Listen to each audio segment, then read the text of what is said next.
In this tutorial, we'll first create a single laser blast and then turn it into a barrage of laser fire.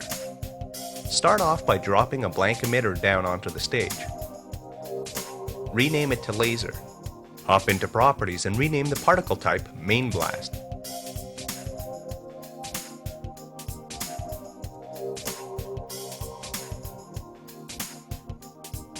We'll drop the life property down to around 6. The laser blast will be moving fairly fast, so each particle doesn't have to last very long. Next, increase the velocity up by hitting the N key and inputting 2000. Now our particles start heading off at a high speed in all directions. Let's get them all heading in the same direction by dropping the emission range from 360 to 0. Now the particles are headed the right way, but they're moving so fast that we can barely see them. To fix that, select the number graph and increase that until the stream of particles thickens out.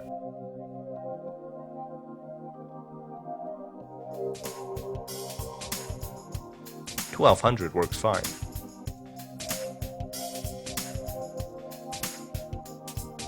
At this point, it's a good idea to turn on Intense so that the beam glows. Now we could change the color of the beam in the Colors tab, but we can also do that by changing the tint color in the Main Properties window. By changing the tint color, we can affect all the particle types at the same time. We'll take a light blue for now. You'll notice the beam is still white, so head to the Tint Strength graph and increase that to around 50.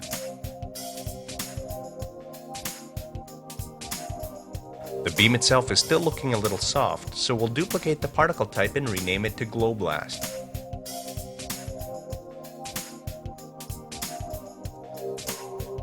This type will make our beam a little thicker and have a bit of a soft glow around it. To adjust it, change the first point on the Color tab to a light gray and increase the size graph to around 30. Now let's take a look at our emitter.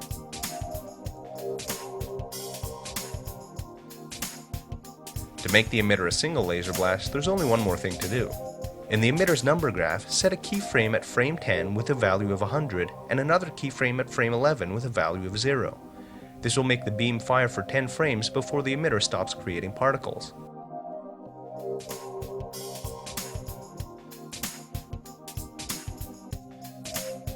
Now let's pretend our hero is running away from an army of soldiers. We need a lot of laser fire to add some drama to the scene.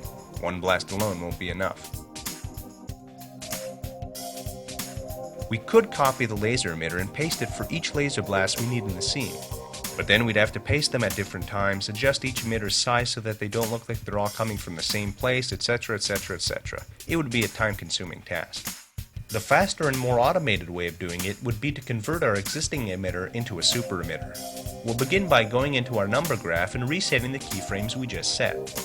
Now the laser beam fires continuously again. Next, right-click on the emitter in the hierarchy window and choose Make Super Emitter. Hitting play shows a really thick beam of lasers. Stopping it shows what's going on. All the free emitters are traveling to the right. We want the beams to be firing from all over the screen, not just from one spot. So right-click on the emitter and choose Make Line. Move the point so that the line is vertical. Hitting play again shows us that we now have a lot of laser beams, but they are traveling up and down as they fire, and the overall effect looks a little weird.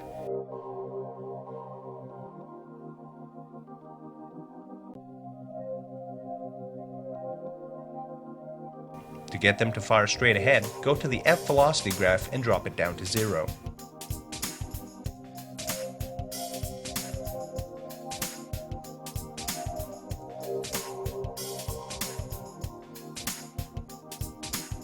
To adjust the length of each laser blast, lower the F life graph.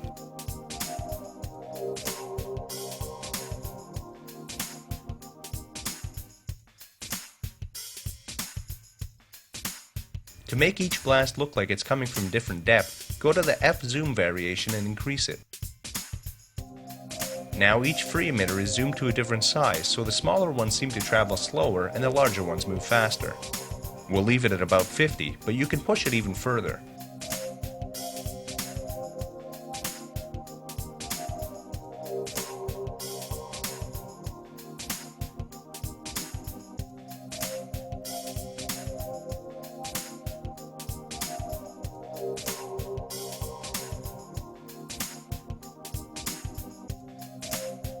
To give the blasts random lengths, you can increase the f-light variation graph.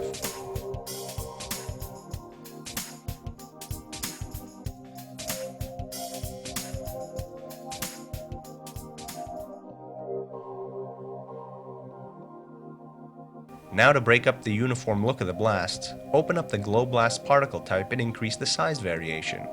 The higher you go, the rougher the look of the blast will be.